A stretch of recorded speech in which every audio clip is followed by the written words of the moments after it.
Take our lead, let's help you make your mark. Our goal is your satisfaction. Let us show you the way. Try power cycling your console. Please follow these instructions. Hold power button on console between 10 to 15 seconds. Unplug your power supply at the back for a few seconds. Re-plug your power supply back into your console. Turn your Xbox on and you should get a green Xbox screen.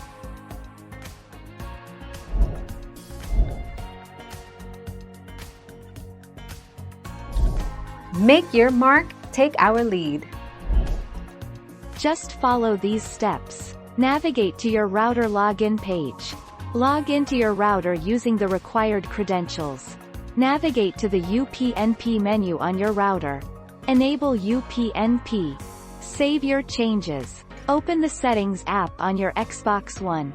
Select the Network tab. Select the Test NAT type tile.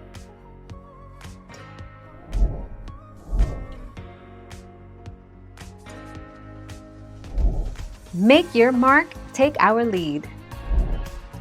Your network settings block the party chat. This may mean that the internet connection between your Xbox console and the other party members is failing.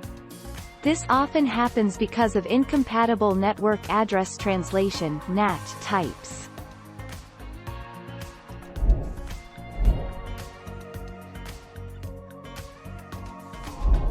Let's help you make your mark. Invite your friends to an Xbox Live party to chat while you play a game or watch a show on your Xbox Series X or Xbox One console. To start a party, either you or someone on the Xbox console you're using must have an Xbox Live Gold or Xbox Game Pass Ultimate subscription. Thank you for watching. Please subscribe and hit the bell notification.